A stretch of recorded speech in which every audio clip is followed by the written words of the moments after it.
Okay, so it might be too late for some people, even, what do you mean too late? Too late as far as potentially warding your kid away from potential criminal behavior and violent tendencies in the future. And that's why my childhood is so important to understand, because now that I remember pretty much almost everything, I could see why we get serial rapists, serial killers, con artists,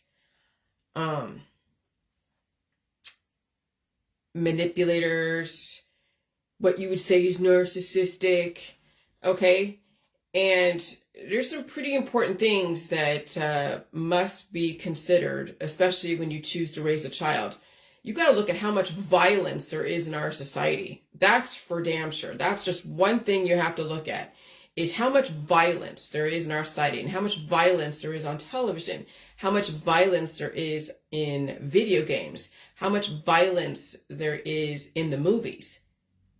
And so you couple that with then a parent saying, okay, well, I'm going to now put the hammer down and find a way to discipline my kid.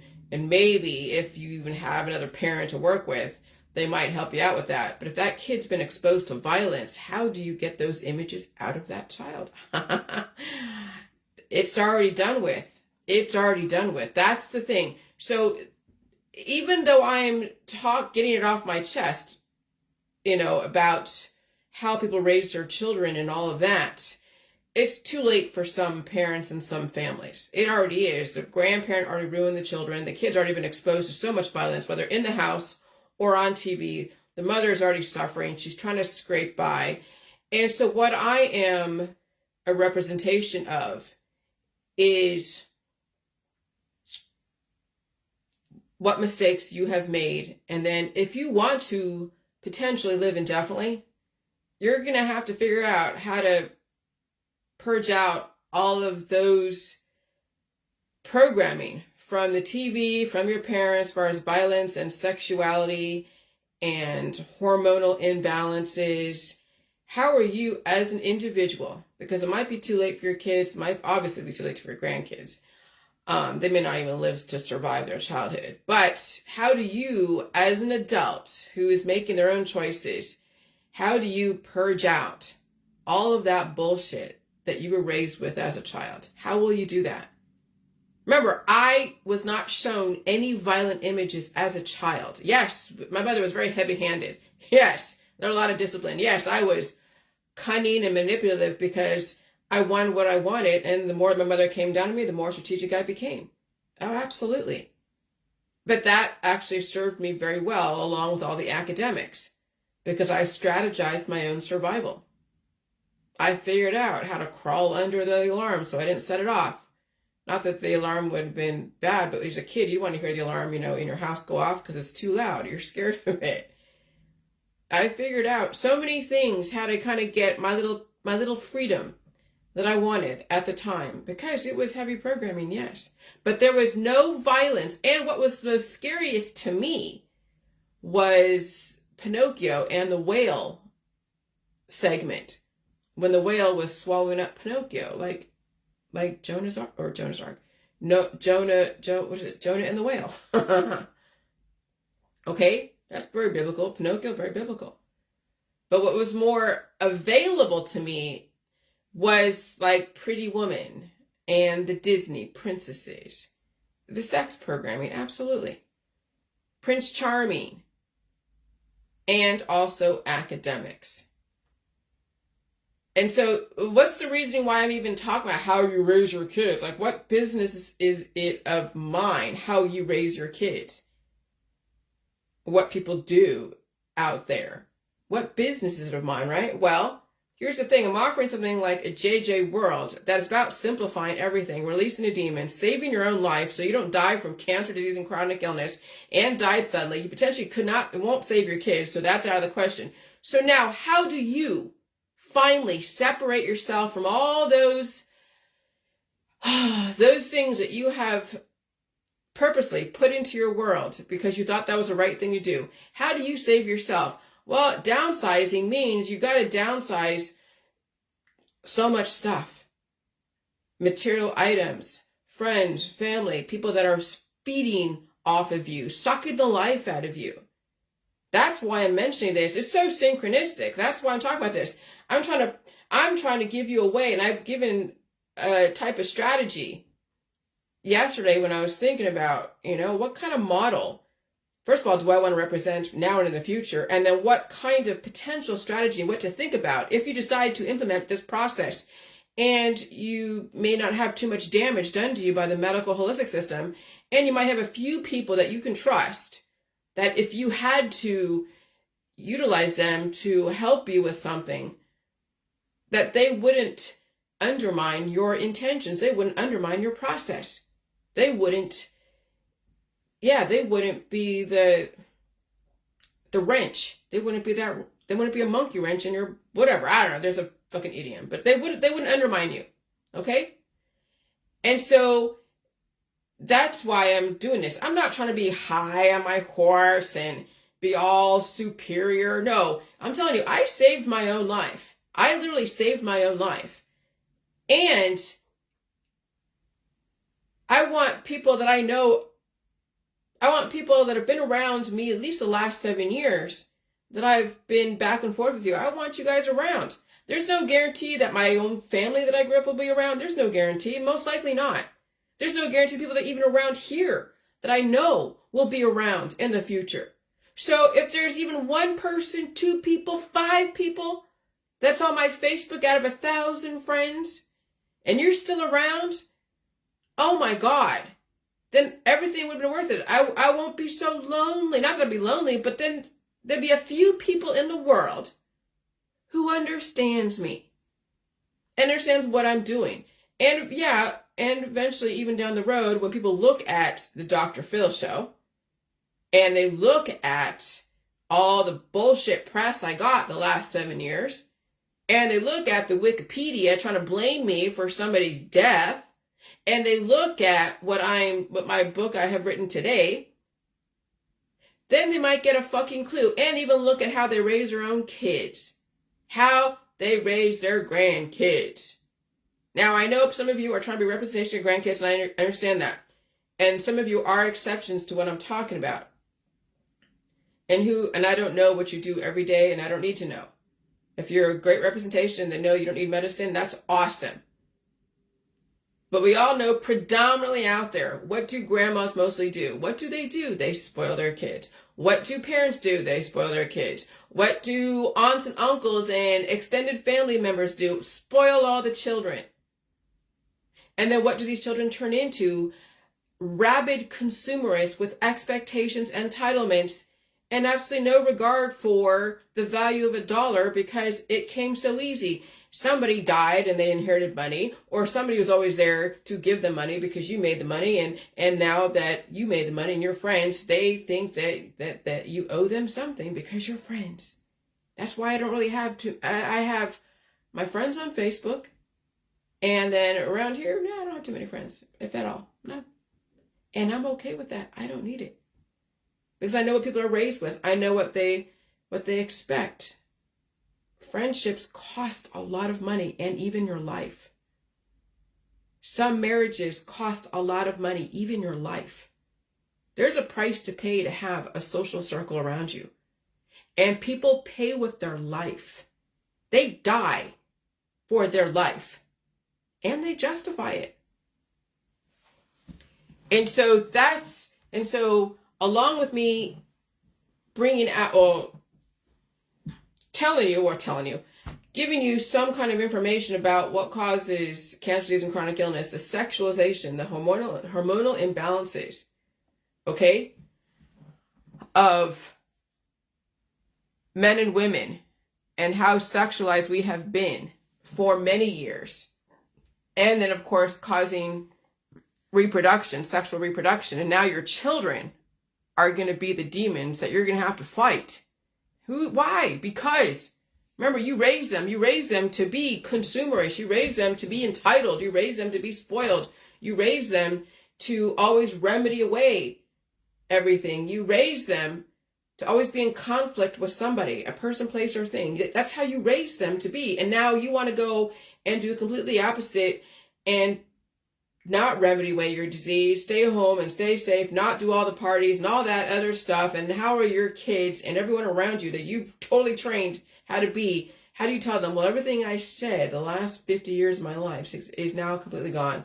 Now I want to retrain you. How are you going to do that? And so that's the thing. So there's a strategy to this. There's a total strategy. So actually what I'm going to do is I'm going to go down from the bottom to the top. I was going to go from the top to the bottom. But you're going to see why I'm talking about what kids do that turn into crafty, entitled, mean adults. And you can tell what that kid's going to be based upon who's raising them. Oh, you totally can tell. And then you don't want to be friends with people. You don't want to be friends because you'll end up sacrificing yourself or being used as a fucking ATM cash machine. And then what is friendship? Friendship is, what have you done for me lately? You didn't come to my party and buy my kid a gift. You didn't go to this thing and drink yourself into oblivion so we can connect as people. People don't just go and play Uno together. No, there's drinks involved. There's smoking involved. There's other shit involved. People don't want to really better themselves. It's about major distraction, and they need company as they're distracting themselves. And of course, yes, the friends and the family, all of that are the buffer between themselves, their significant other, and their children. And so no one has to do anything except distract each other into oblivion and then become the human sacrifice if you couldn't handle the lifestyle. And that's what happens. All right. So I think I'm going to go from the bottom to the top from the last video. Okay. So that's the rhyme to this reason here. If you're following. And so I said 9/11, Charles Manson, and all the activists and gurus all choose to die for their beliefs, or they mind control people to die for their beliefs. Hypnotize them through music, drugs, alcohol, sex, and of course beauty and sexuality, and most of all traditions. Now you're so weak, it's easy to influence you, and then they tell you who the enemy is, right? Your mom is telling you who the enemy is. Your dad is telling you who the enemy is. They will tell you to fight to the death. Just ask them. They will fight to the death for their beliefs, and no one's attacking them. No one's coming into their house. But people will die for their beliefs. They told you this. Your friends who are fighting an invisible enemy have told you they will die for their beliefs. They will tell you that. Just ask them. People die for their sexuality, religion. That's why people die. So when you're the enemy to yourself, there is no enemy out there. So then you're the enemy to yourself. There's no enemy out there. You bamboozled yourself. You were psychologically manipulated because you do not want to change. And so you walked right into that situation. And I can bet you, most of you will not change. You still get your surgeries. You'll still fight some invisible enemy. And you will still have big families so you can reinforce that bullshit. And they can all take you down. And look for the enemy until all of you die suddenly. And you will see grandma drop like a fly, mom drop like a fly. And then you see the aunts and the uncles and then the children. And then, of course, they're infertile by 2040, 2050. And then there goes that whole genetic line. What was it all for? And before you die, you will hear people say, God is good, as they are dying on their deathbed. And their children hear this, and their children will sacrifice themselves and die for their beliefs while they're bleeding you dry. That's how mothers sacrifice their sons and daughters because she wants them all to die for her beliefs. That's why I stay far away from religious people, because they will die for their beliefs and then blame you, or their family members will blame you. Like Charles Manson, right? And his people destroying other people, blaming the other people. You know why he went after Sharon Tate and whoever else? They were representation of the capitalist system and of the future of the destruction of the world. Okay? And so then he used his minions to go and destroy. And he did hurt people too. He cut off somebody's ear. And so they all support everyone dying for their beliefs or destroying others for their beliefs. That's the danger of religion, politics, and sexuality. That's how the system will promote depopulation through your children, through your grandmother, through your mother, through your aunts and uncles, your friends, your family, through the family and friends, and of course, spirituality for absolution. But hey, you get your drugs and alcohol, right? So it's all fun and games until it's died suddenly. And they did legalize marijuana as recreational use here in Ohio by, I think it's April. So we're going to have marijuana clinics all over the place, just like in California. Oh yeah, they're speeding up the intention. Okay, California was already like the pioneer in it, and so they had all those medical marijuana, then recreational. Now everybody can do it except for those who are working. You can't do it when you're on the job, and you can't do it when you're driving, and minors can't do it. Right now, the system will speed up people's depopulation, and people will drug themselves out of existence. Then everybody feels bad for a minute, right? When they die suddenly, and then they move on or die suddenly not too long thereafter. No, I'm not the enemy. I don't even hang out with you. I can't make this up. Everything is in plain sight. Okay? So you can't blame me for what I'm saying. You're choosing to hear my information. You're choosing to read my information. If you don't like what I'm hearing, then block and delete me. Obviously, you're not going to be friends with me because I'll a reminder of everything I ever said that you ever read that you're probably like, oh my God. Okay. And so when I was talking about testosterone, right, when there's imbalances and you have either too much or too little, okay, so milk for women so they can balance out their estrogen. When you're such an estrogenic woman, that's why I was drinking so much milk, and it was totally helping me, like literally helping me. And I was releasing the demons and all of that. Oh, I gotta blow my nose. Hold on a second. Dang it. Usually I'm prepared like this.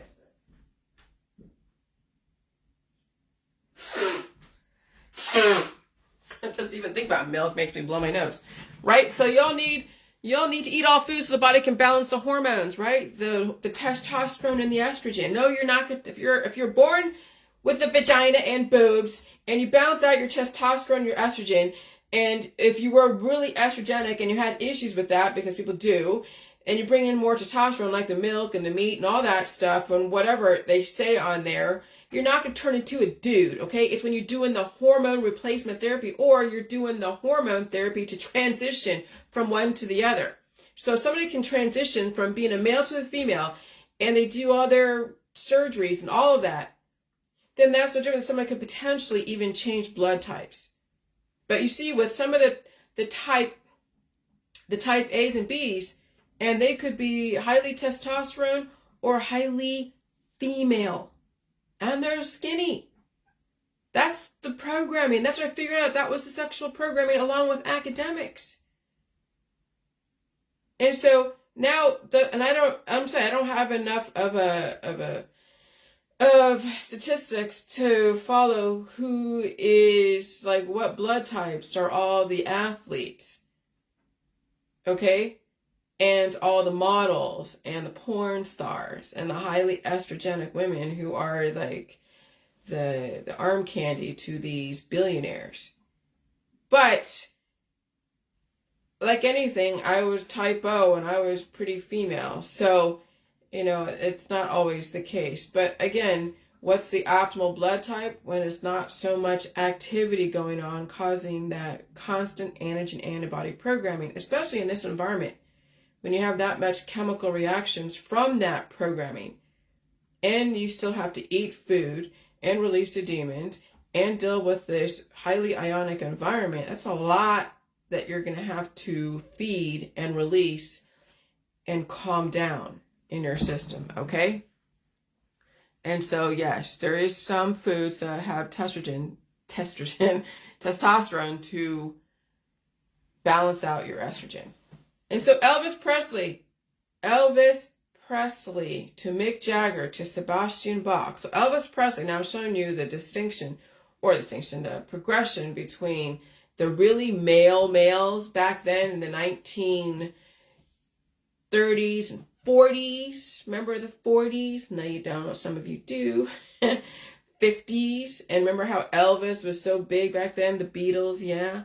But Elvis was doing that whole potato thing, what is it called? The rubber legs, doing this. Okay. All right. And so the 80s, so the Elvis Presley to Mick Jagger, and then you have Mick Jagger with the skinny body, all the hair, big lips, just no different than a chick, but he's a dude, right? To Sebastian Bach, who then is the glam rock, the guys back in the 1980s, all those heavy metal bands, they were pretty effeminate, right? The 80s glam rock, from this rubber legs to the skinny groin grabbing dancers, right? Dances to the boy bands and the girl band. Then you had the Michael Jackson. And now extreme estrogenic women in Hollywood and the music industry, dotted with those with both masculine and feminine traits. All right? So if you want to save yourself, you got to balance out the hormones. But remember, when your hormones are so imbalanced, you're going to have children who are going to be the demons looking to fulfill their desires, instant gratification. And they will be working against you when you're trying to save yourself. That's why I'm talking about how people raise their kids, what they're setting themselves up for in the future. And if you don't figure out the boundaries today and how you raise your kids, it doesn't, at this point, if they're already seeing violence and you can try to be disciplined, but you'll do what you got to do. You'll figure it out. And you're not going to come down too hard. You're going to let them do what they got to do. And you can make a record of what you've tried to do. And you can call the police if they're really that out of control. And you're doing the best you can. And sometimes these kids just have it in for their parents who don't bend to their will. And you just hope these kids aren't violent that want to destroy you. And some kids are like that because of their background. And so sometimes even parents are afraid of their own children. That's the dangers of trying to discipline a kid that has already violent, gory, violent tendencies, is that as soon as you come down on them, they could do a number on their own family. And so this is where shit has to be really careful. You got to figure out what exactly your kid is capable of. And they will tell you what they're capable of. I've heard from kids' mouths exactly what they would do if someone crossed them to their own mother. And you're like, holy shit. I don't want to discipline that kid. Oh, hell no. I don't want to be around that kid. Oh, hell no. Okay? And so, yeah, now extreme estrogenic women in Hollywood and the music industry, dotted with those with both masculine and feminine traits. Hormone level distribution changed over the years. When hormones went even out, potential immortality, okay? And so that can only happen when you survive your childhood, because children are forced under extreme aggressive sexual programming on either end, and it will be a question if they survive their programming regardless. But adults have a chance to save themselves from the aggressive hormonal programming as long as they're not allowing their kid to, they're not allowing their kid to control them. That's the main crux, is that when parents breed children who are out of control and are so powerful, and the mother is afraid of her own son or her own daughter, yeah. And so when you have kids, and now you're raising that kid, it's going to be a question if they're going to allow you to live or if they're going to suck the life out of you. And so it's not even a matter of saving your kids. Parents, are you going to be able to save yourself from your own children and from the world around you? That's more to the point. Wow. So it doesn't even matter how you raise your kid, because it's not going to matter. That's why the system is turning the heat up, because there are some violent kids. There are some kids that will be serial killers in the future. Mark my fucking words. And so I'm going to skip that part, because when you think about it, that's what happens when people promote family. They are in a jail. That daughter's in a jail and that son's in a jail. And then it is mutually assured destruction throughout that whole family. They will all destroy each other unless one person finds a way to fuck out, finds a way out. And that includes people who hang out with so many people. Okay? I don't want somebody else's lifestyle. And so let me read this. I do not want somebody else's lifestyle. Everything is about strategy. Everything is. How does a single person save themselves releasing the demons and still make money without having to take on a significant other who could influence them into mainstream programming and then sacrifice them and enslave them on the way? Okay? That's the thing. When you get married to somebody, it's not all fun and games. So these girls are getting married at 20, 25, 30. It's not about, is she going to give me sex? That's the guy's issue.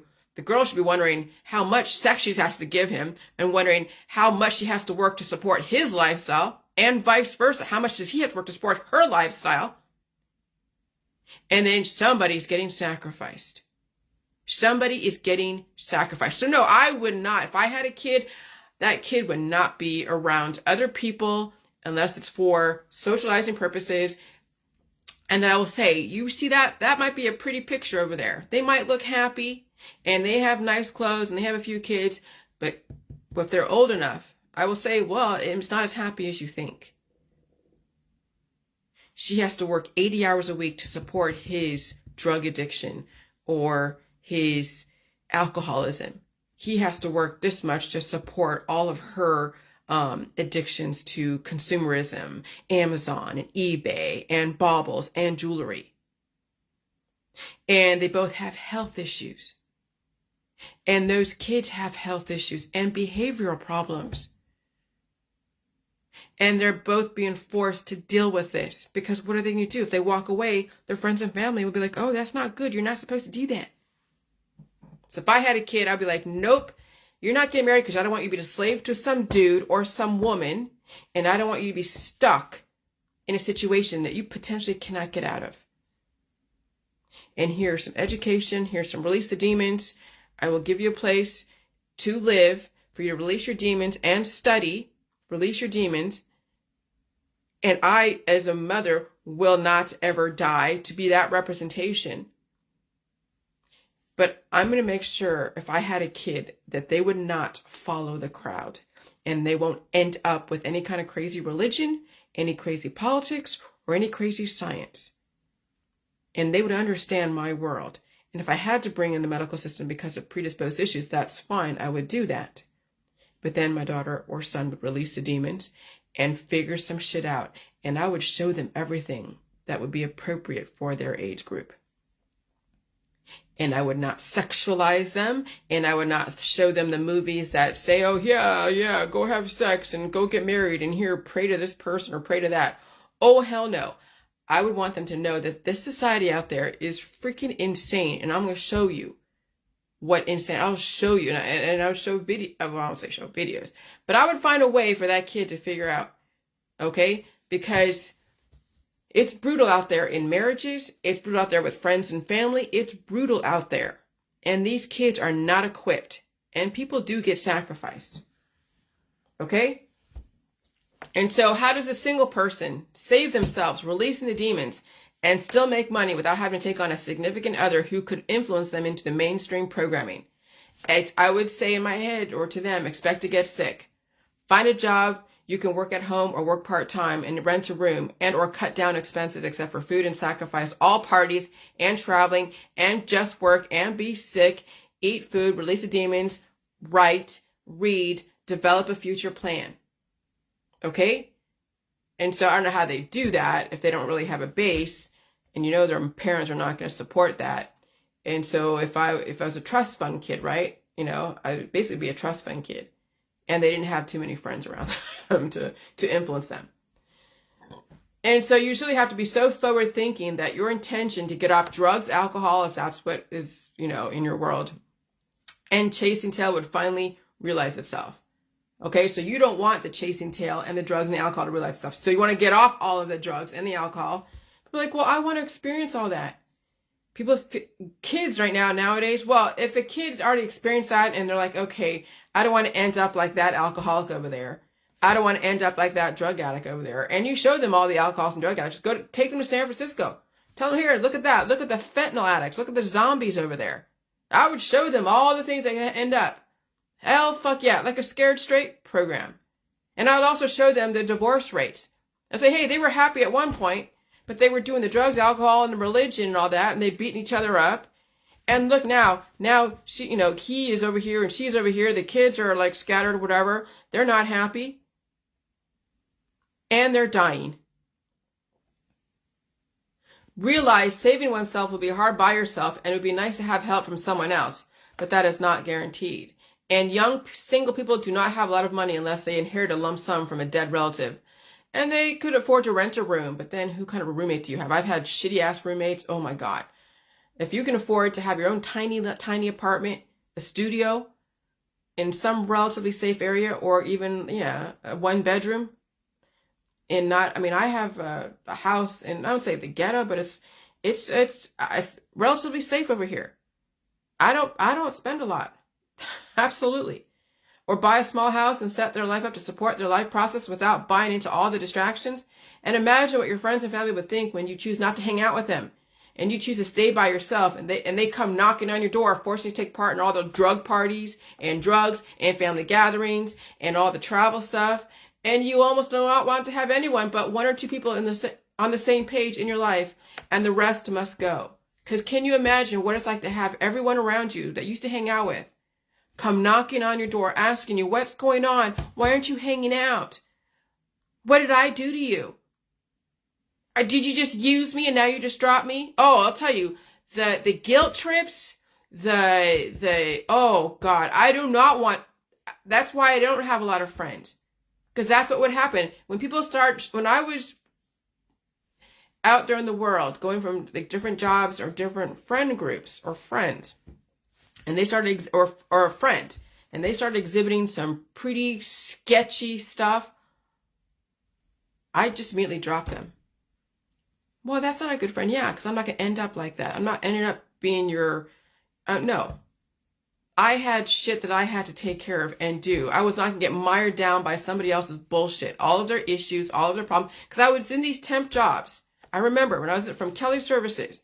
And I go to these temp jobs. And I was a temp. So, of course, all the regular people were like, oh, she's just a temp. So they treated you differently. And there was other temps that then we hung out together and, and talked, and like, oh, look at that girl. She didn't like me. And so then we connect and we have that kind of like, kindred spirit. And then they had their own issues and they were trying to pull me into that and asking, Jillian, can you help me with this? And I'm just like, dude, I'm done, gone, out of there. Nope.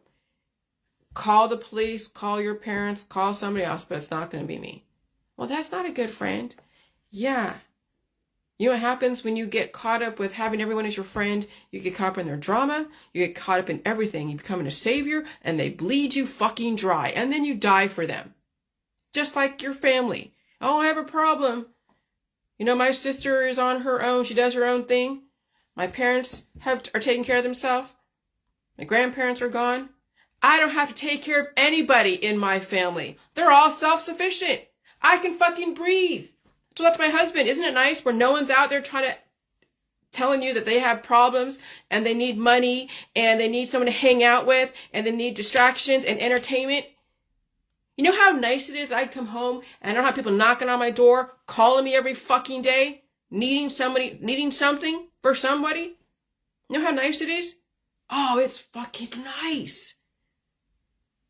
And so that's the thing about saving oneself, is then all of that drama and bullshit goes to the wayside.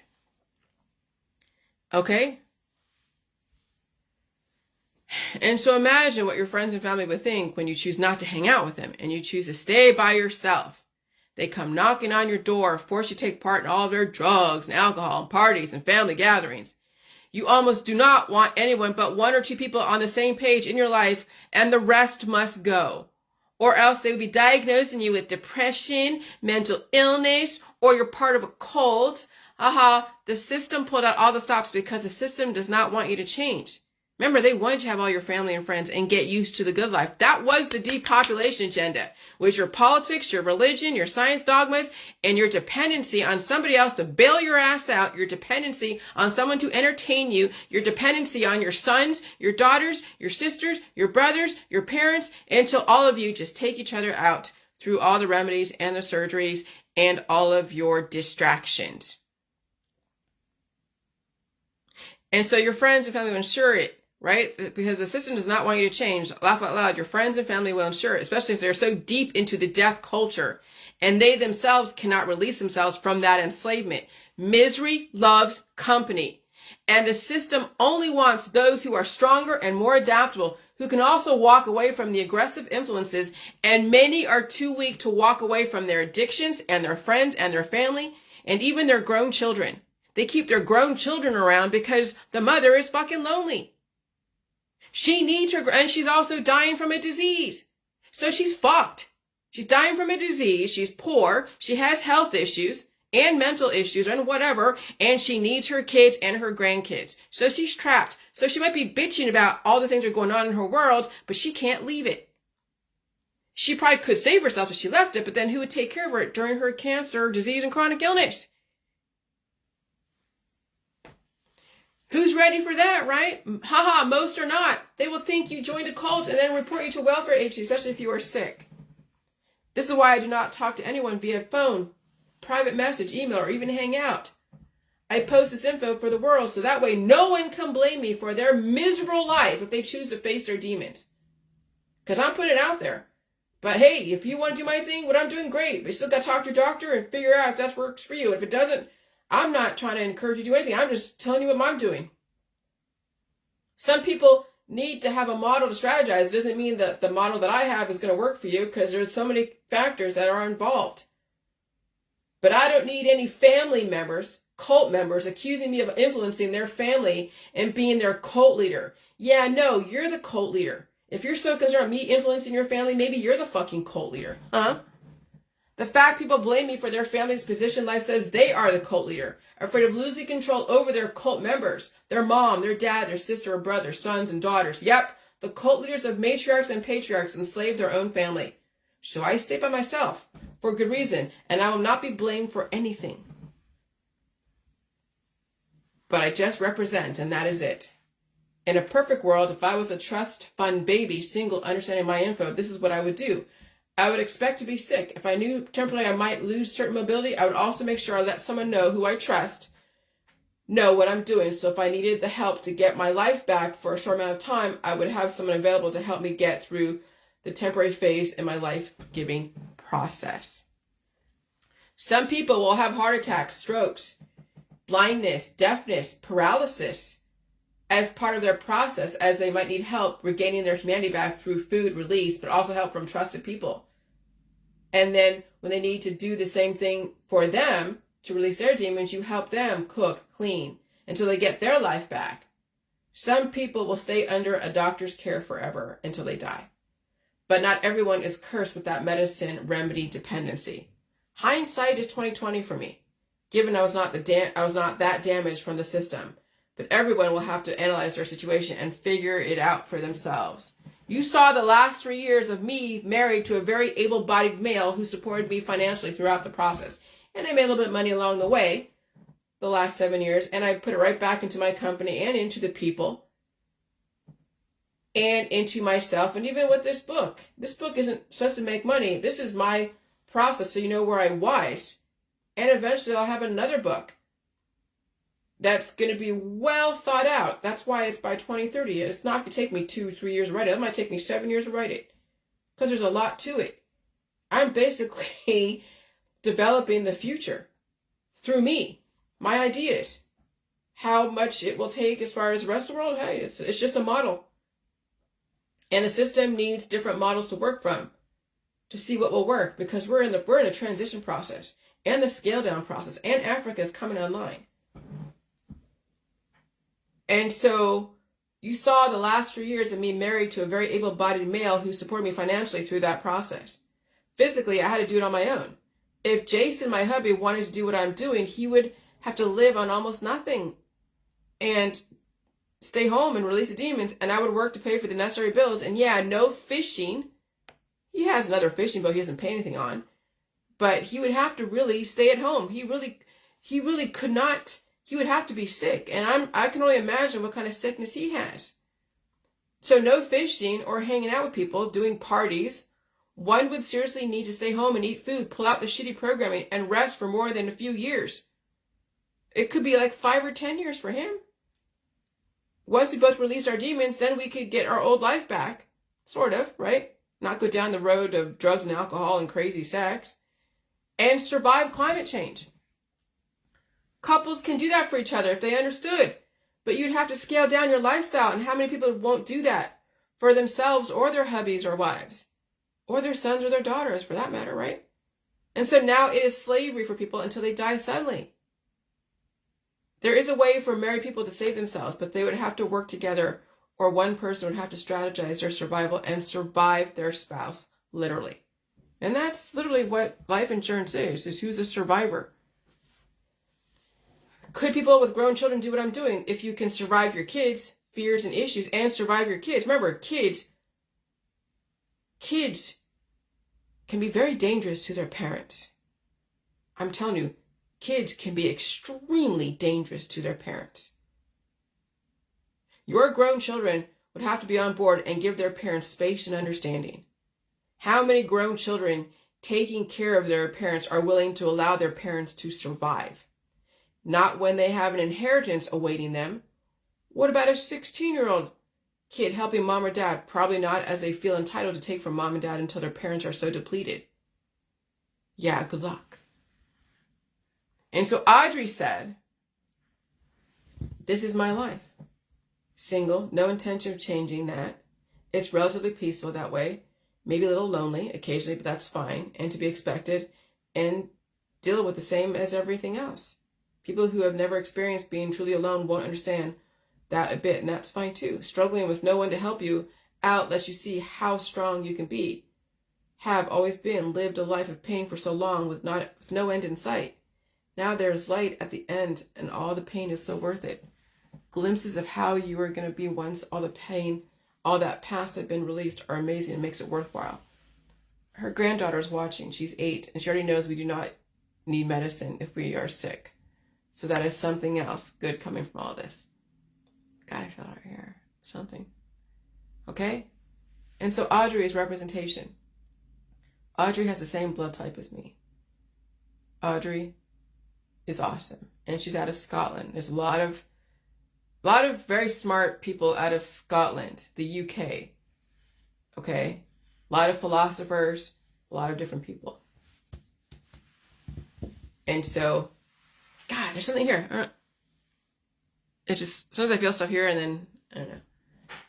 And people will die for the life they have now. They refuse to change or reconsider their lifestyle and belief systems. That's why you can't get involved in trying to save people, because they will pull you down with them and blame you when it's convenient.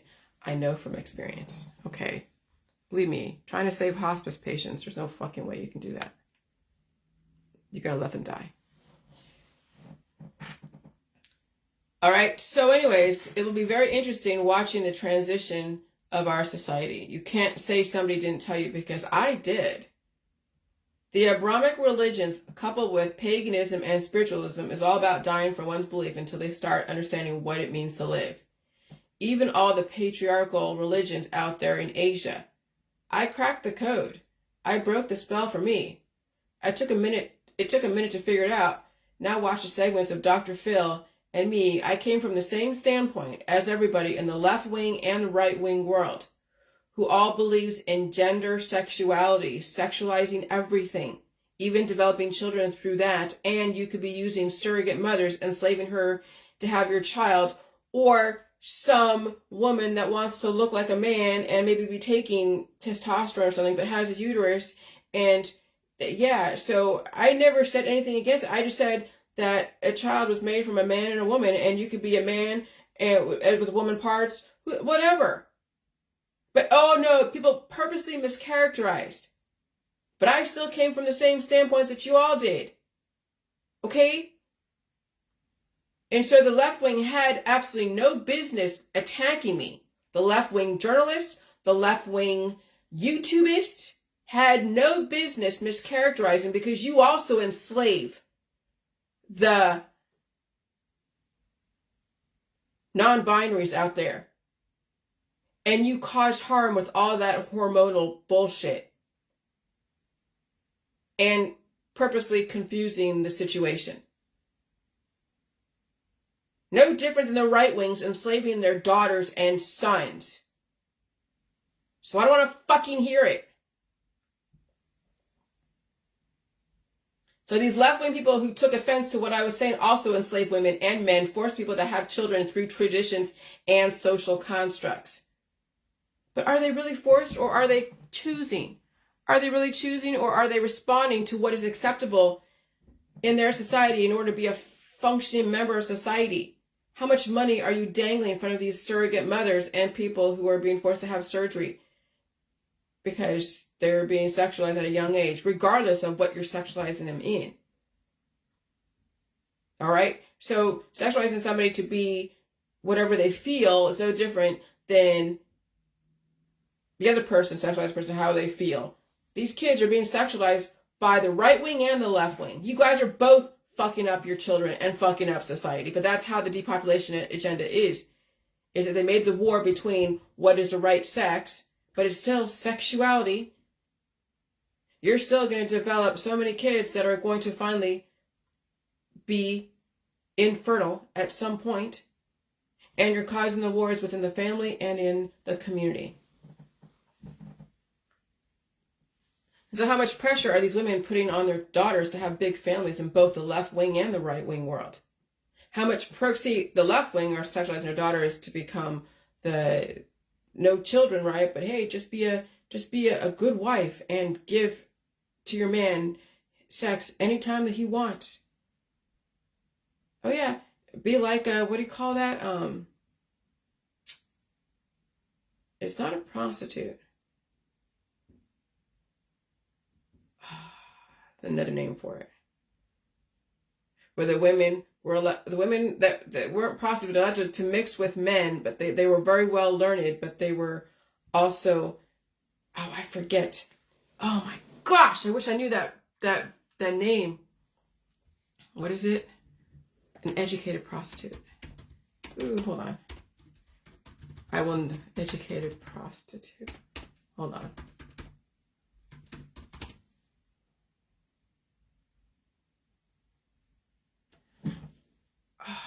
A courtesan.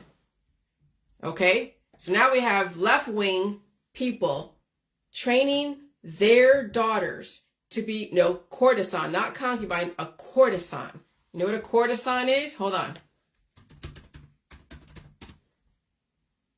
Mainly in historical context, prostitutes, especially one with wealthy or upper-class clients, they divert their remaining funds into frequenting courtesans. Right. Concubine, yeah. An educated prostitute is a courtesan. And I watched a movie about the court. There's movies, I'll see what's that movie called? Hold on. Movie about, oops. And that's kind of how I fancied myself to be when you think about it. I was like watching the movie going like, oh wait, maybe is that me? Not that I was a prostitute, but for some reason, I was finding a relationship with that, and that's kind of weird. Dangerous Beauty. That movie came out sometime in the 90s. Dangerous Beauty. A Venetian courtesan becomes a hero to her city, but later becomes the target of an inquisition by the church for witchcraft. So now we have these left-wing women out there, like against the family, but they're also enslaving their daughters to be courtesans. Courtesans. Okay?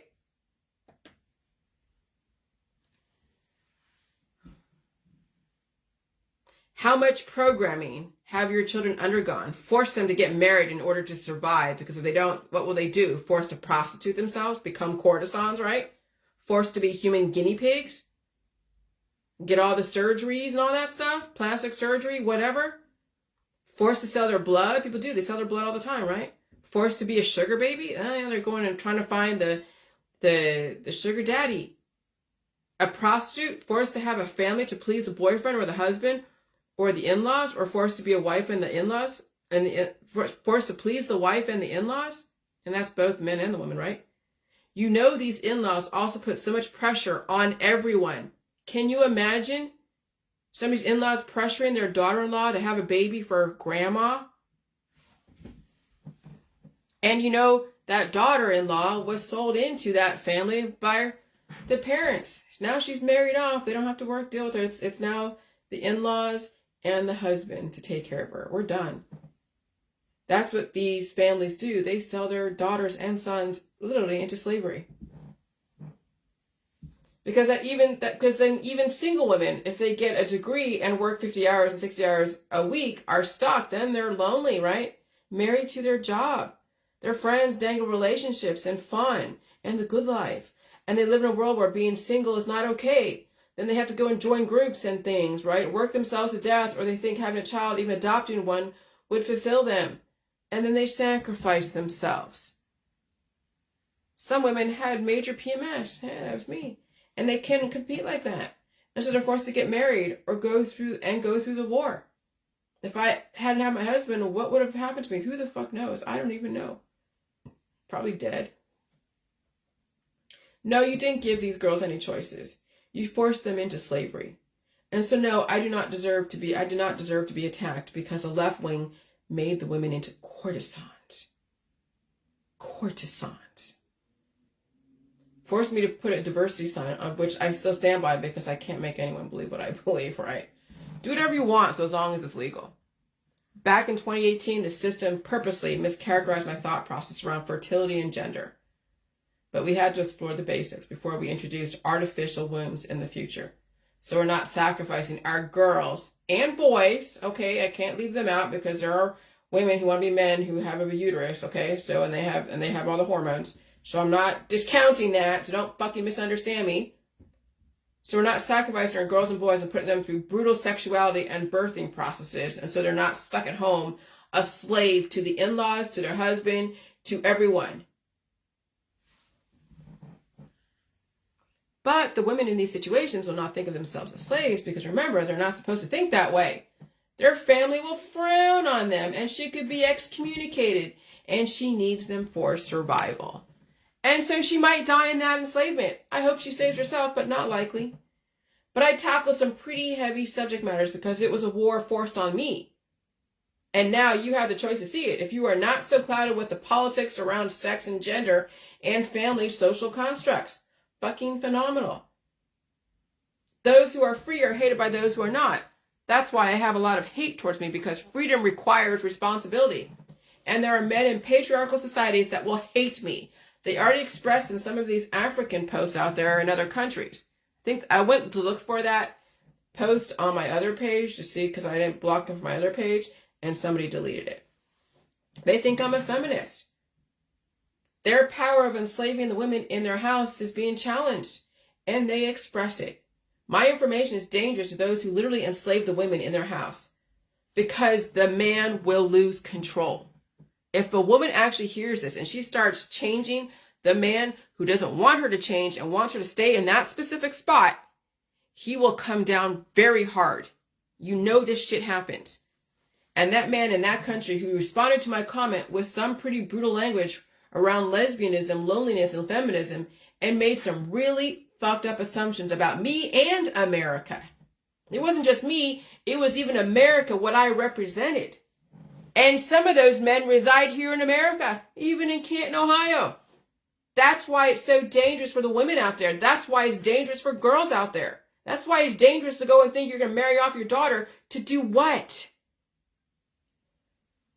That's why we're trying to implement Western influence because some men are brutal to women and even some women are brutal to other women. It's time to evolve from 6,000 years ago because this ideology was going on 6,000 years old. And then some.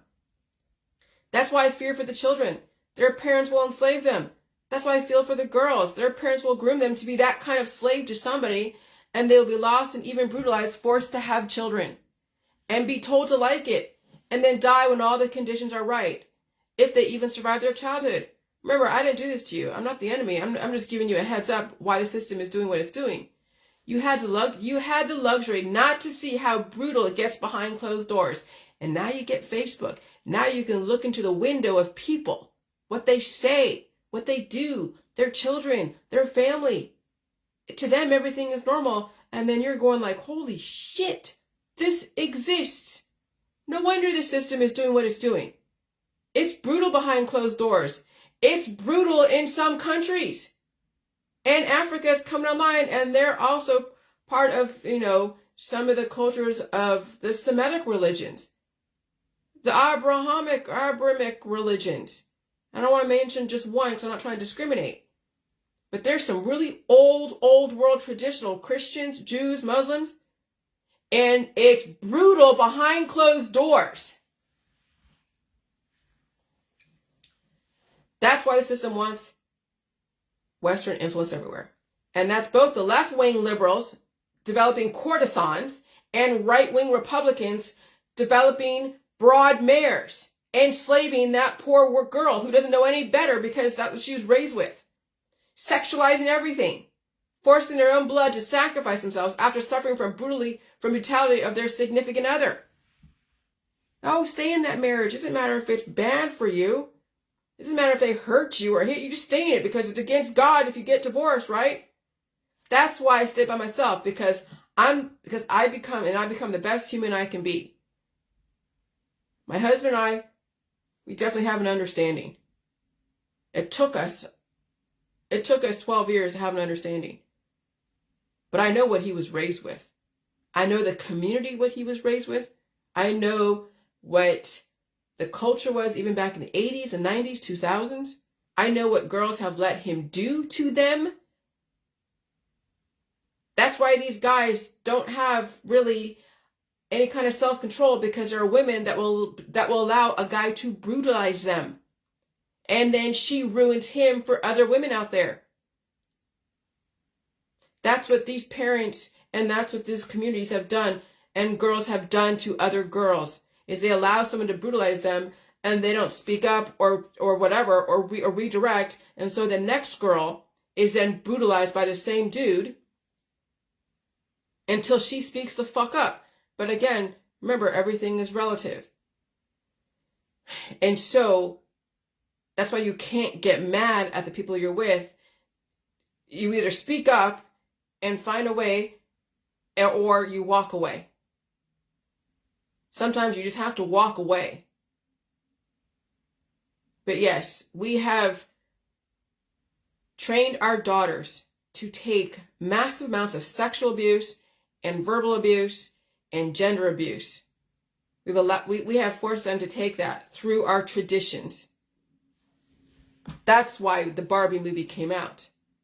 That's why the system is now trying to change. But you see those who resist, even the women who are being brutalized by their own mothers and their own husbands and boyfriends, are resisting the change. That's how you see how fucked up and brainwashed these men and women are. Wow. I'm not crying. I'm just like, oh my God. That's why you want your girls and boys to love education. But if she or he has been sexualized so much, education will be out the window, and she or he will worship that woman or man until he or she uses him or her up. And if he or she survives him or her, you hope they don't make the same mistakes. And that goes for the non-binaries as well. If they survive their wife or husband, you hope they don't turn into a player. That's how both men and women have been bred, to be players or patriarchs and matriarchs. And the women were bred to be slaves and baby mothers and courtesans. And if she's lucky, in education and desire and ability to learn, if they can release their own demons. So yeah, I was trained to be a fucking courtesan. That's why I knew that movie Dangerous Beauty was so like up my alley, because I knew exactly innately. I knew how that was my training. So if I didn't have the sexuality right, then I had at least the education. But see, they weren't expecting me to live indefinitely. They were expecting me to either be a sexual thing for somebody and be an arm piece candy, or be academic, or be an arm piece candy, someone with intelligence. But if I didn't have a degree, that wasn't going to work in Silicon Valley. So then I had to go and figure out something else. And that's what helped me. But now I see even the bigger picture, right? And so, and if she's lucky in education and desire and ability to learn, if she can release her own demons. But even then, if she is believing she should die someday, she won't survive either the education or the sexuality and all the baby shit. Now you know. So what are you teaching your girls now? What are you teaching your boys now? No, your religion and your politics are not any better than anybody else's, okay? You are all just the same, if not worse, because you think your religion and politics are better than somebody else's. You both are equally destructive to your own family and community. And so yesterday, yeah, I had the hives on my belly and my front. That's why I was like typing so much. I mean, they're gone now. But yeah, I was itchy the afternoon around 2 o'clock. Energetic and wow, full of ideas, growth and development. And tomorrow I will be releasing demons, which I did. Frequency change, no pain. I feel energetic, and the sun is shining, and the 52 degrees. And I had a little bit of food, not too much. And so that's why I posted that reel that I did with Billie Eilish. What was I made for? What are you making your girls for? What do you have? What are you going to do with your daughter? Are you going to teach her to be some people don't even have the education for her to be a courtesan. So what is she going to be? Either a prostitute or a baby maker, or maybe somebody's wife who might get divorced and then go off the deep end. So what are you having kids for? To enslave her and watch her suffer? Or to alleviate your loneliness? To give you a purpose in life, because you have no purpose, because your parents didn't give you a purpose. You didn't give yourself a purpose. So you thought maybe having a kid and a family would give you a purpose, until all that goes to the wayside. Yeah, okay. And so then, now we know that there's a lot of abuse in households and people who have been literally abused, sexually abused, physically abused. Okay. And so when you're wearing your heart on your sleeve, okay? When you're wearing your heart on your sleeve and you're all whining all over Facebook how you've been abused and you have children, what the fuck are you doing with those children? Because that demon jumps from one generation to another. Having children does not heal you from all the abuse. Having children does not absolve you from healing from that abuse or whatever. No, that demon is now in your child, and that kid's going to represent everything that happened to you. And what are you doing to that kid? So now, if you've been abused and you have children, you better start questioning what the fuck you're posting on Facebook. Because now we're seeing, well, if she's been abused by her parents and she's whining all over Facebook, which means she hasn't really healed her shit, what the hell is she doing to her kid? So you might say you're staying away from those who do you wrong or did you wrong, right? But when you surround yourself with people, you might be doing those people wrong. Of course, you'd never see it because you're too busy accusing others of doing you wrong, whether it's your parents, your friends, your family, or whatever, right? And you're not by yourself. You're surrounding yourself with everyone around you. And so you're probably doing the same thing that they're doing to you or what have done to you. See how that shit works? You're no better than those who you accuse. Until you can be on your own 2 feet by yourself, the people that have done you wrong, you will do to others until you can be on your own. So be careful of who you accuse doing something to you and who you say you're staying away from. Because maybe everyone around you should be staying away from you because now you're damaged goods.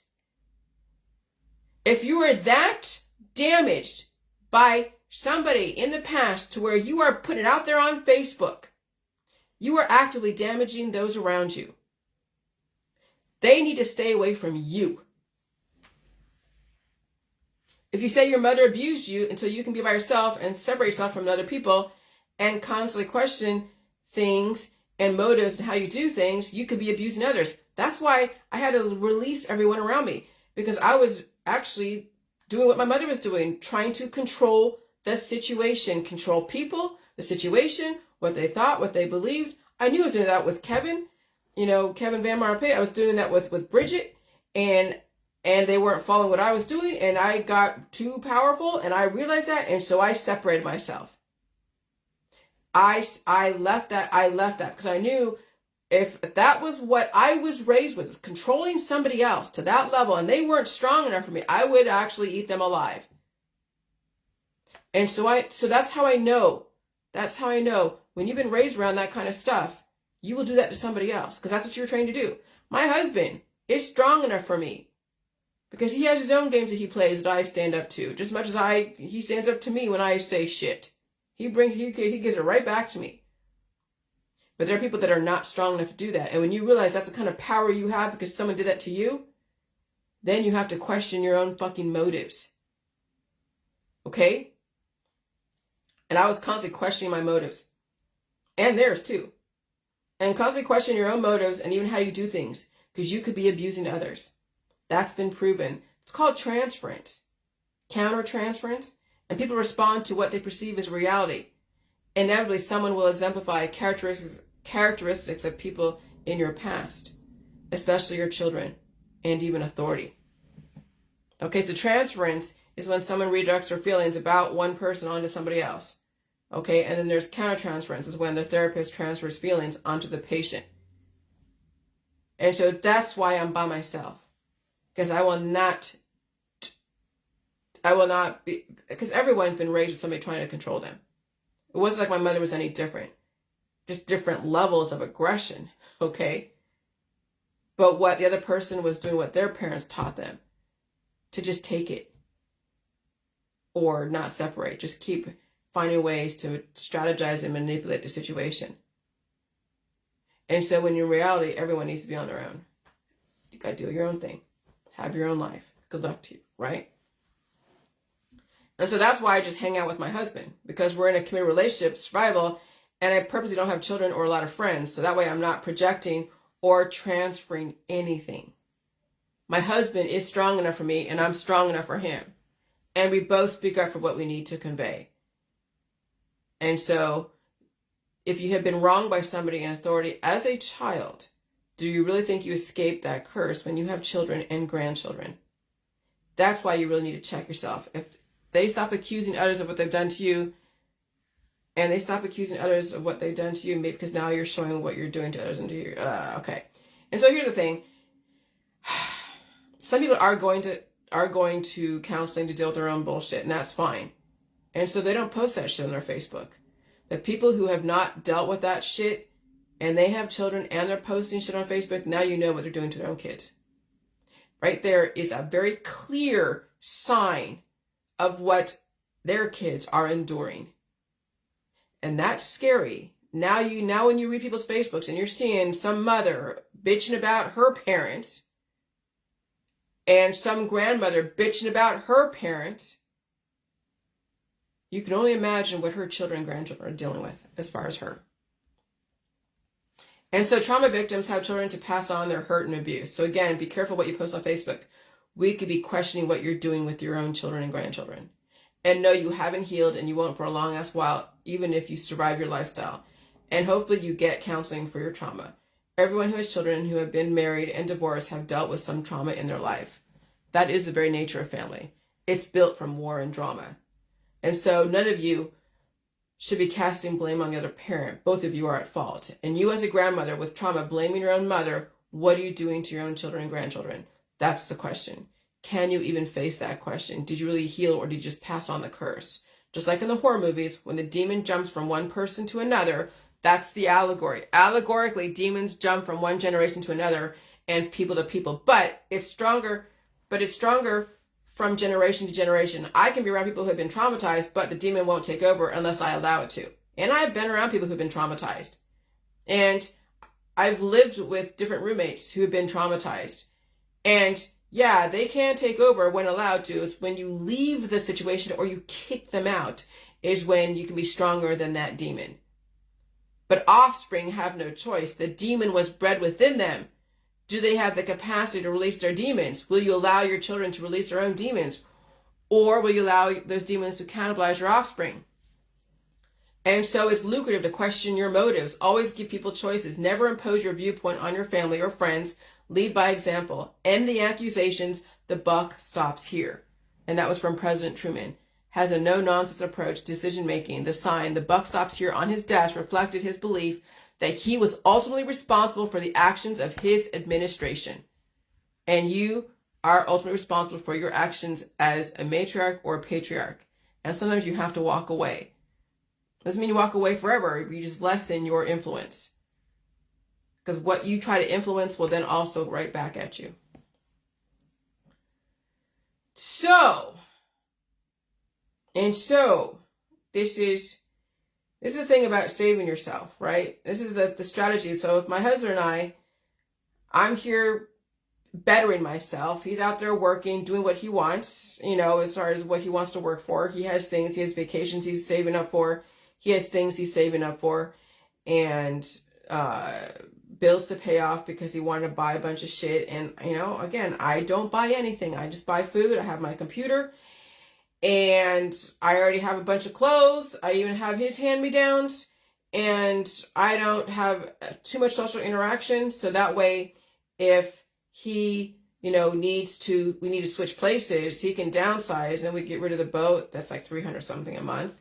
He has the other boat, but even then, and so we have room to to do what we need to do to downsize. So I was thinking about a situation that can come up which may not be anticipated in families or relationships.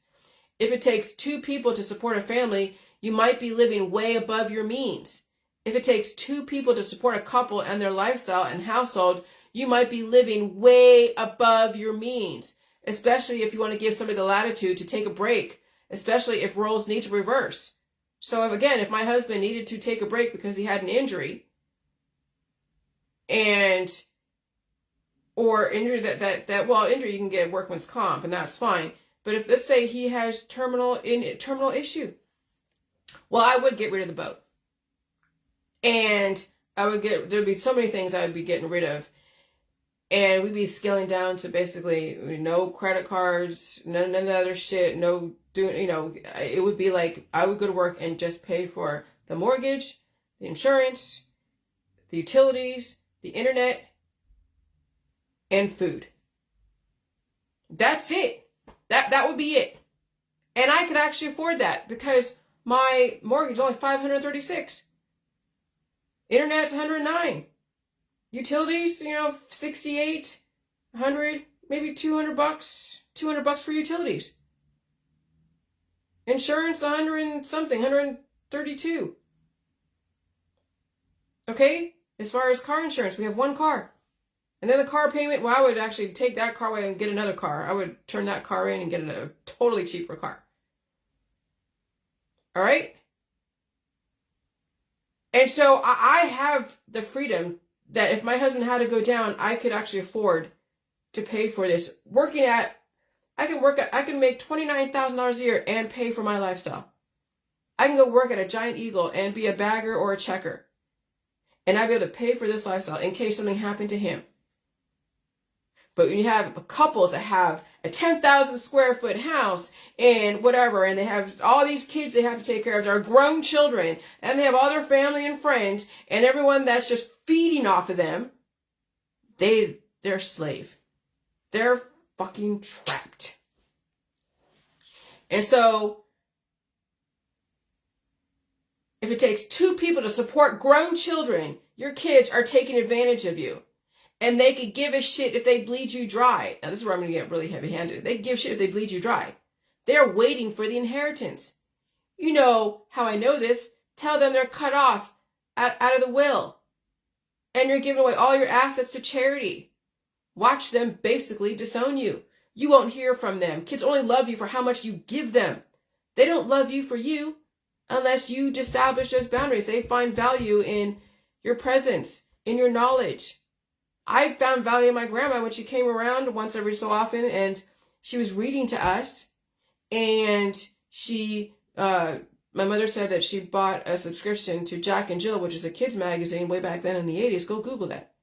And it was a nice little kids, it's like Scholastic, news or whatever. Or it was like High, was it High Times or High, I forget. It was some of the kids magazines from back in the 80s.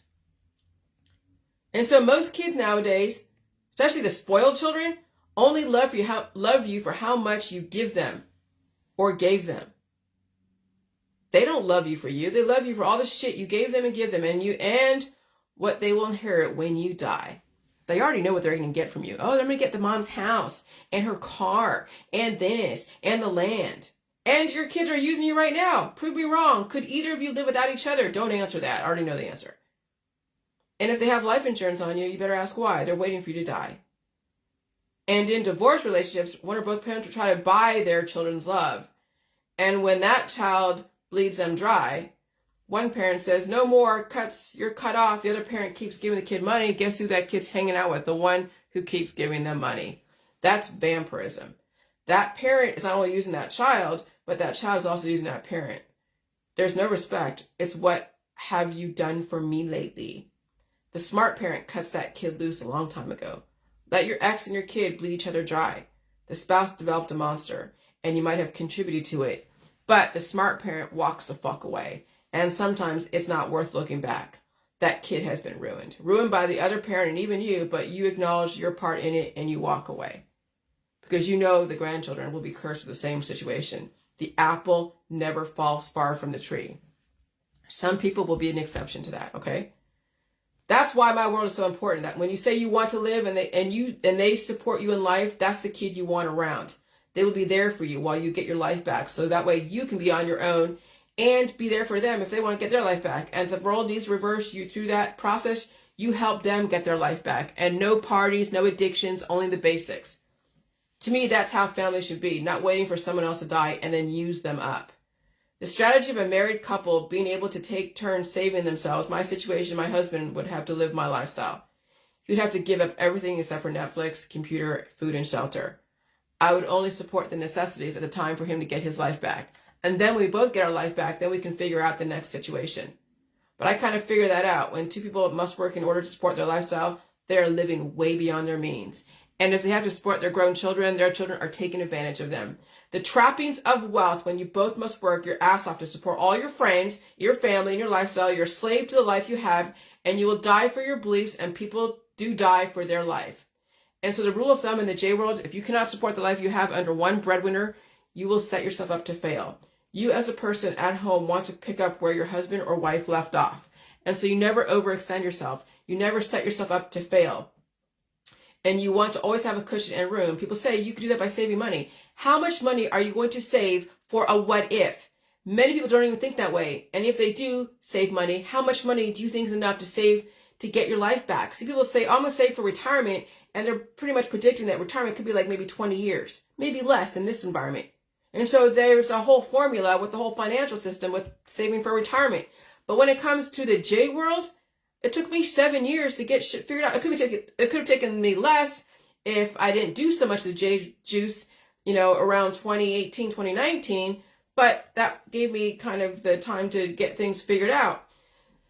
But if I was allowed to stay home and not do all the stuff that I was doing and being so distracted with writing and fighting with people and stuff and going to court, then I probably would have realized this sooner, but then the environment would have had to change, really.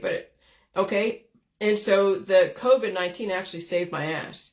The COVID-19 was the best gift and it sped up the realization of what I was doing. Okay. And so some people, if they actually just quit everything and stayed home and one person was working, making the basics and the bills, scaling down their life, downsizing, it could take them maybe 5 or 6 years if they didn't have too much damage to them. It could take them 7 years or 10 years. But you don't know how much. So if there's somebody that's actually able to work, and here's the thing, since my husband is so able, if he decided to quit today, I'd go work at Giant Eagle. I'd go work at Giant Eagle and I would work at the grocery store, make $29,000 a year as a bagger or checker. And I would have no problem doing that. I could afford it because I calculated what I had. And so I know I could support my husband. He would have to downsize his life. And so they have to figure out, well, who's going to be one to work while the other person's doing that? And will the person that's working survive having to work? But that's why you downsize. So if you had to stay home too as a working person, you could stay home. You don't want to be so close to the scene. You want to give even the person that's working some latitude to stay home and be sick. Okay? It's the strategy. But I'm now, because I Googled that. It's like, I used to work at a grocery store. And so I would do that. I would fucking do that oh, hell yeah, I'd do that for my husband. And it would be fun. Oh, I'll tell you, when you're working and you're not trying to be like, oh, well, I need to work at a more prestigious job. But when you've already made it, I already made it. I already made it. But now I'm living out the commitments of my current life. It's to make sure that my husband is taken care of when he needs me. And if that means that I don't write my book for whatever reason, if he has to be at home and I don't do any more of the research and I just go work, I'll fucking do that. And I will make the bills and I will enjoy it and go through that process. What it's like to be done with the J world and deal with people. Okay? And I know that he would be able to survive. And I know I would be able to. And so you want to always have cushion and room. People say you could do that by saving money, but how much money are you going to save for what if? Many people don't think that way. Even if they do save money, how much money do you think is enough to save you to get your life back? It might take you 5 years to get your life back. Do you think you have 5 years of savings to make up for what you would have lost in income if you had to be down? Okay, but if you're already saving for retirement, then you might as well just go and retire now. and get your life back. But people don't think that way. They think they're going to die someday, and they think that, okay, all this shit. So it's just, yeah. So if a couple decided one person would work while the other person got their life back, everything would be scaled down as if that person who's working was single. And you wouldn't be supporting any in-laws or friends or anything like that. No pets, no anything. No alcoholism, no drug addiction, only the necessities until you weaned yourself off of all the addictions. No crazy parties, not even really too much of a social life, except for the person who's working. And even then, if they did go somewhere, like go out to dinner occasionally, okay? That's why I am the way I am. I'm not the 80s. There is no supersize me. I don't want a McMansion. I don't need all the luxurious bullshit. I want to give myself and my husband room to change if we need to. That's sustainability. No, I'm not building fucking sustainable greenhouses out there in the backyard. I'm making myself sustainable, my lifestyle sustainable, and giving the option to my husband that if he decided to do that, I could actually support him in that process. Because I'm well. And why don't you work? Because I'll be working for the bullshit. I want him to figure out, work within his means, and work within the means that he wants. And that way, if I'm working, then it's like, then he'll be buying everything and going here and there, and his life will be ending faster. I'm not doing that. I'm not going to end my husband's life through the more money. That's what happens when you give somebody $2,000. Are they going to save it and eat, or are they going to go and blow it on bullshit, drugs, alcohol, and sex? And when you get so much money, people blow it on stupid shit, and they shorten their lifespan. I'm not doing that to my husband. Okay? And so I don't want other people's lives. I could give a fuck trying to keep up with anyone in my neighborhood or anyone else for that matter. I have no jealousy for other people's bullshit and all their trappings of wealth because they're suffering, trapped in that lifestyle. And they pretend they're not. That's why the people are suffering under the influence. Okay? Under the influence of prescription drugs, illicit drugs, alcohol, sex, friends, family, traveling, baubles. They're fucking trapped. When people are trapped, they hate anyone who has freedom, and so they find ways to enslave you. That's why you must be so much more adaptable than everyone else around you. And that also means lessen the influences around you, because people will trap you into their lifestyle. They'll try to tractor beam you and tempt you. Okay? And if you're that weak, you will be hooked.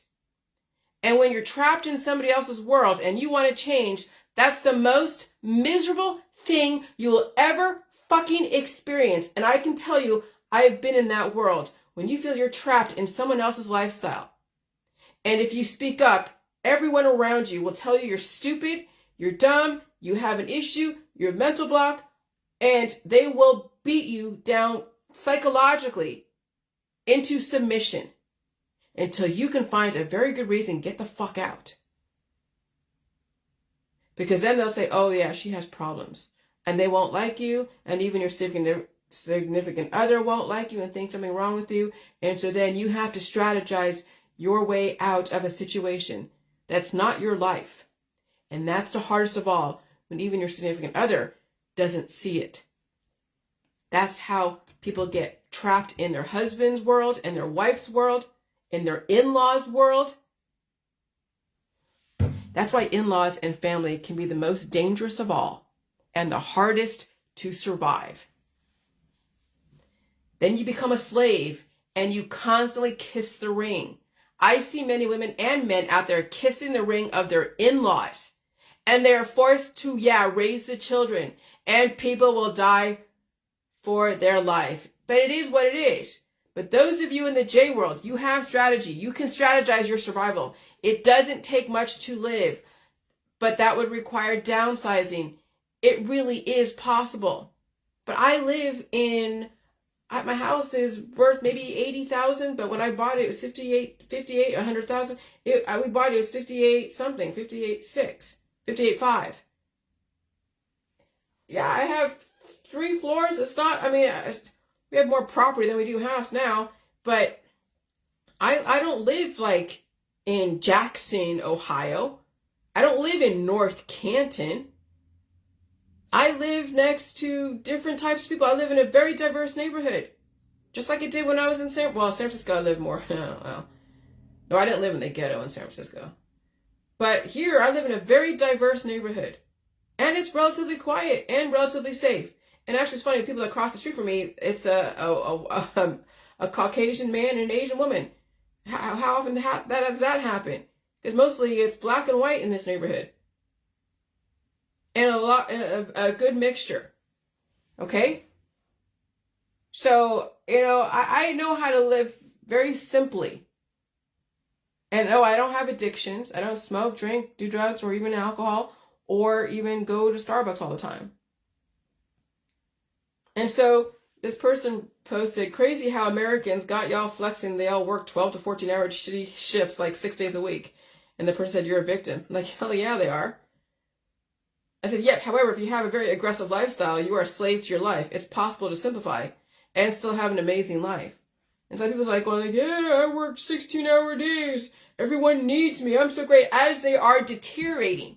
And everyone around is going like, oh, you're such a savior, such a saint. As they are sacrificing their body, mind, and spirit for their husband or wife and for their friends and family and for all the accolades. Oh, we need more people like you. Yeah, as they're feeding off that person is dying in the process. Yeah, okay. You're such a fucking saint. Great. So then, I was going to the Diet Sunday groups and I saw this. And they posted, anyone noticing an uptick in headaches, head pressure, fatigue since everyone is running to get their you-know-whats? I had the same pressure, headache, and tinnitus, fatigue last year at this time, right? And then my hair started falling out like crazy and ended up with eye floaters. And they didn't have a you-know-what. Well, that's a V, okay. And then another person said, I'm starting to think it's FIVEG related because I've not partaken in the cuckoo juice. And I had those symptoms, tinnitus, headache, and fatigue. And somebody else says, nobody's here running to get nothing. Most of us refused the first one, so what the hell with the 10th one? And someone said, I have itchy hives, right? I have hives. I didn't do any juice or anything, right? Or in my juice or even any of these, right? And so the person said, I have itchy hives on my body and head and histamine and prescribed cream are not doing anything. Yeah. And so someone said, yeah, these are the signs of irradiation. I had COVID, lost my hair, COVID symptoms, overlap irradiation symptoms. Now I am, okay. All right, hold on. And then, oh yeah, and then dementia. Massive splitting headache, they're saying, and my capacity to remember anything has gone. I'm doing and saying some really embarrassing things. That's what they're saying on this. And they're saying, I'm having short-term memory issues, forgetting the Spanish words for some things, which I have known for many years. The other person goes, yes, my memory is completely scaring me lately. My husband's as well. I mean, they are 45 and 50. But this came on quickly. We have never tested even, but it's everywhere. Yeah. Because you're not releasing demons and eating food. So people are getting premature dementia, early dementia for 45 and 50-year-olds. My memory is getting better. My spatial awareness is getting better. Obviously, my speaking ability is getting better. Just my organization is getting better. My making connections is getting better as people are actually having the reverse effect. And so accelerated atmosphere affects everyone regardless of therapy status. I get hives, but they are gone overnight. I feel them right now again, if not an hour later. People are responding to all their evolution completely wrong. And of course, all those remedies and things that they're taking, the antihistamines, whatever, will compound the issue. Offspring, more offspring. And they will lose their memory even more so. But I'm not saying this to anybody in there. Fuck no. You don't want to say anything to anybody. No, So here we go. Then this. And so that's why the world is downsizing, right? So I said this 3 hours ago. So I saw this post that someone posted in some other group where it says, what is it?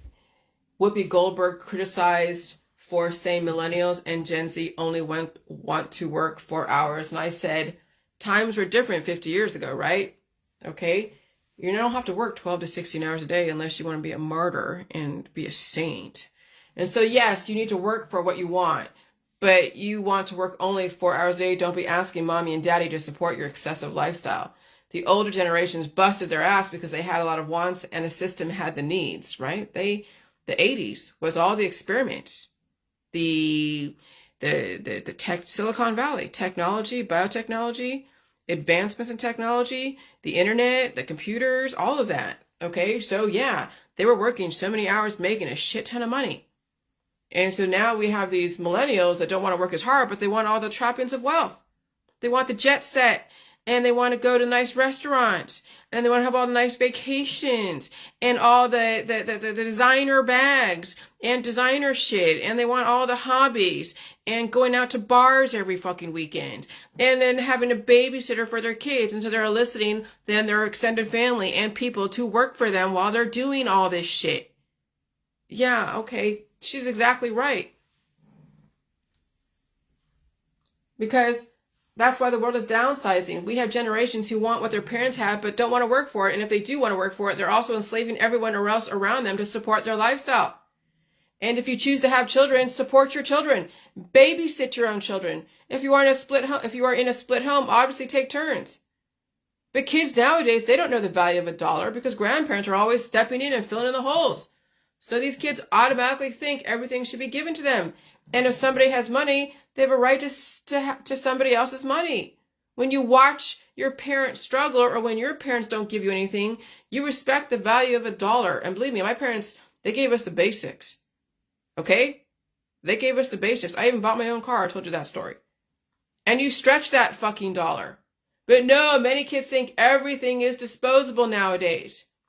And they have a basement full of toys they play with only once, and they have disposable pets as well. Everything is disposable to so many children today because parents think of themselves as disposable. Grandparents think of themselves as disposable. So what do you think your children and grandchildren are going to think of themselves and the world? Disposable. What do you think you are breeding into this world? People who will use others for their own gain and enslave them and be con artists and manipulative as hell and selling you everything under the sun to keep their lifestyle going. 73 years ago, there was one breadwinner because people were not spending so much on bullshit. One parent was at home watching over the children.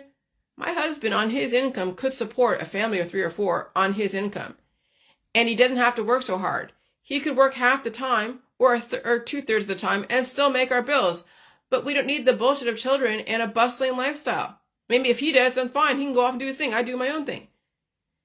And he works hard enough, so I want him to have the things that he wants. And I have the things that I want. And just because somebody has money doesn't mean you have the right to it. Just because you know someone that makes money and works hard for it doesn't mean you as an outsider has a right to it. And I'll tell you, a lot of outsiders out there that know someone makes money and they're like finding ways to get your money. And they try to con you into shit. I'm telling you, there's some con artists out there. And if you're not savvy to all the bullshit and you're so emotional and you're so like feeling so needy and dependent, you will fall for anyone that gives you the right storyline. And so if you only want to work 4 hours a day, you live in a tiny home in the fucking ghetto. You're not jet setting anywhere. You're not buying designer clothes and bullshit items like Fendi bags and going out to eat all the time and drinking and partying all the time. Maybe you only have one car and you don't have addictions. Maybe you have better health, right? People who are so rich have shitty ass health. That's why they're all drug addicted on the prescription drugs. They're naturopathics on speed dial. I like that lifestyle of like simplicity, simple, no drama. Everybody wins.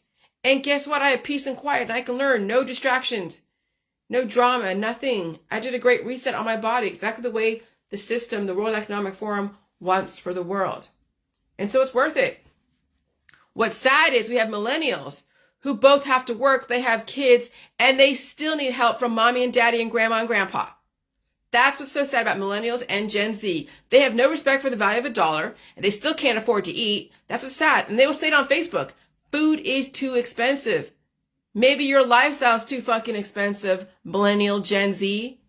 Never be a borrower or a lender be because the vultures will come knocking and they can smell a sucker a mile away. A sucker is born every minute and people like me don't have a lot of friends. You know why? Because I'm not giving you all the bullshit. I wonder why. Most people on my Facebook won't be around in the long run, so it doesn't matter if you like what I say or not. Might as well get everything out. So say what you mean what you say, change the world, change yourself. Okay? So then I said, knowledge and respectability goes a long way. The J world is about developing so much knowledge and cultivating one's respectability for now and the future. And if mistakes have been made in this lifetime, you have time to rectify. You have time to reinvent and do something for society, atone for the sins of the past, forge into the future, because no one was ever perfect in this lifetime. But you have time to explore what you need to. And the J world is an excellent platform for that. Let me tell you, once you go through the process, you might have a lot to say. Okay? And then this is what I remember as a kid. I remember when we actually visited our grandma, Sally, with my dad's side, and she was out in Florida, over there in St. Petersburg, and my parents went to like Bora Bora or something. So they went to the Bahamas. And so we were there for a few days, maybe it was a week, I don't know, maybe a few days with grandma, and then she had her boyfriend Jack, and we were little terrors. I won't say little terrors, but we were acted spoiled. We knew we can get away, since we had so much boundaries from our parents, we knew we can get over on grandma and Uncle Jack. And I will say it was, yeah, we were wanting to watch Heathcliff. We wanted the kind of food. Heathcliff, remember Heathcliff? Heathcliff, no one should terrorize a neighborhood. So we want to watch cartoons, but we weren't allowed to watch that. We wanted to eat, we had Arby's, because that's what they ate back then, was Arby's. And we acted like little spoiled brats because we could. Because we could. It was like a freedom to act like a spoiled brat.